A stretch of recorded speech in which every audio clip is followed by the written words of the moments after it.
And how I know? My GDs was up there. They got on him, questioned him about it, and bro, that ain't got nothing. I ain't known that. Ooh, that was just music. But he was dissing though.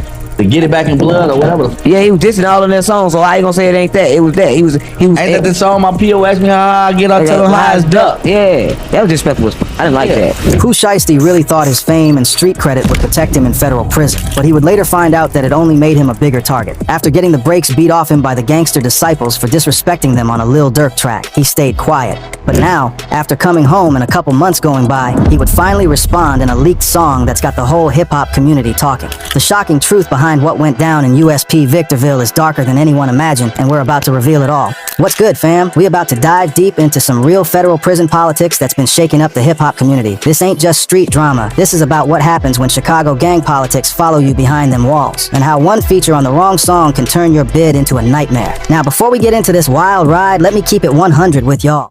For months, rumors been circulating that Pooh Shiesty got pressed by GDs in the feds. People thought it was cap, internet gossip. You know how it goes. But yo, we about to separate the facts from the fiction, the real from the fake, because this story is way more complex than what you've been seeing on social media. 2020 to 2021. That's the time frame that changed everything for Pooh Shiesty. This young Memphis rapper was on top of the world. Back in Blood was everywhere. He had the streets and the charts on lock, and he was getting features with some of the biggest names in the game. But one particular feature would come back to haunt him in the worst way possible when he caught his federal case. Now, hold up before y'all start thinking this is just another rapper goes to jail story.